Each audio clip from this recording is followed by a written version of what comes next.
Thank you and good morning. The Ukrainian Canadian Congress, which represents the 1.4 million strong Ukrainian community in Canada, is first of all deeply grateful to all Canadians who have supported our efforts in supporting Ukraine, and in particular since the full-scale genocidal invasion of Ukraine 3 years ago. Today, Ukrainians around the world commemorate the days of the heroes of the Heavenly Hundred.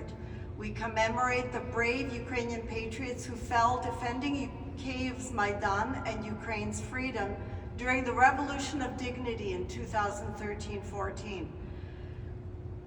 Less than a week after the slaughter of those Ukrainian heroes by the security forces of the disgraced pro-Russian President Yanukovych, the little green men from Moscow invaded Crimea and the Donbass. It is now common ground that the West's weak response to that invasion led to the full-scale invasion by Russia 3 years later.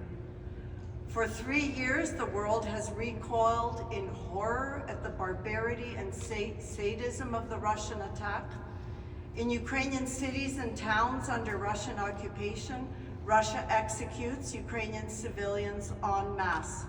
Russian soldiers rape Ukrainian women, children, and men.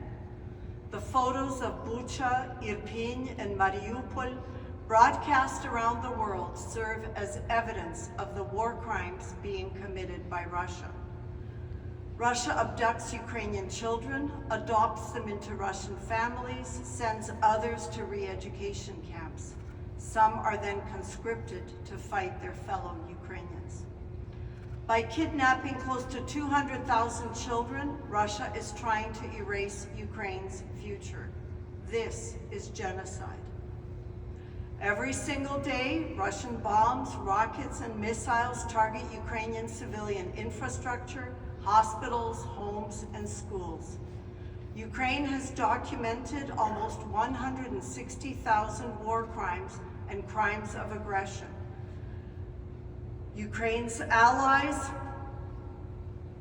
including the US, have led the way in helping Ukraine to document these atrocities. But President Trump says not a word about that. In light of the shameful position of US President Donald Trump, who appears ready to sell out Ukraine, it is critically important that Canada and EU leaders develop a united path forward. It is in our collective security interest to do so. If President Trump is bent on humiliating himself at the expense of the national interest of Americans and their allies, and if it is the policy of the Trump administration to abrogate 8 decades of American leadership of the free world, to treat allies as enemies, and to appease dictators and war criminals, then the American people must stand up to him. Good Republicans must challenge him, and we need to defend ourselves. It should now be crystal clear to the EU and other NATO leaders that the United States under President Trump is no longer a reliable ally, not in the defense of Ukraine's freedom, and not as a member of the NATO alliance. I used to worry about a Russian or a Chinese submarine surfacing in James Bay. Today, I worry that it might be an American one. Trump has ruled out the use of military force against Canada for now. Instead, he plans to coerce us economically.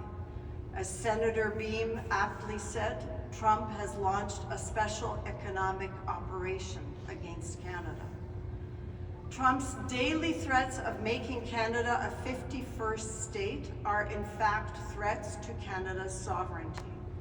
Who would have imagined a world in which a NATO member and a member of the UN Security Council would threaten other NATO members? Ukraine-adjacent NATO countries have worried for a long time that Article 5 would not protect them in the event of an attack by Russia on, say, Poland or one of the Baltic countries. They now know that they will be abandoned. In fact, Some have suggested an amendment to the NATO Charter, removing protection of Article 5 from countries which joined NATO after 1997. And yet, the leaders who gathered in Paris this week left the room wringing their hands about what to do next. If the events of the past week aren't enough for Canadian and European leaders to finally wake up to the dangers that we face, then what will be? It is essential that Canada and European allies dedicate far more resources to our collective defense and to supplying Ukraine with armaments and ammunition. For a start, the $300 billion of frozen Russian assets must be confiscated immediately and used to arm Ukraine. Second, Canada needs to invest far, far more in its own security. The commitment of 2% GDP on defense spending, a target to which we committed but have not yet met, is now totally outdated.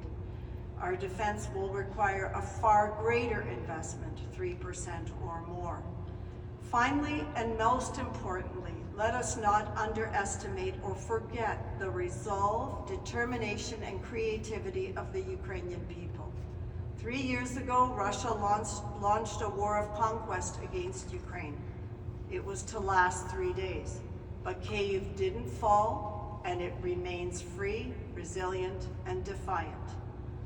Today, we ask ordinary Canadians to do what they can to help Ukrainian people. Through initiatives like the one led by the Ukrainian Humanitarian Appeal, we ask all Canadians to help us in providing much-needed humanitarian assistance. We also ask Canadians to join us on Sunday at one of 50 rallies across Canada where we commemorate the 3rd anniversary of the full-scale invasion of Ukraine. It is more important than ever that we all stand with Ukraine.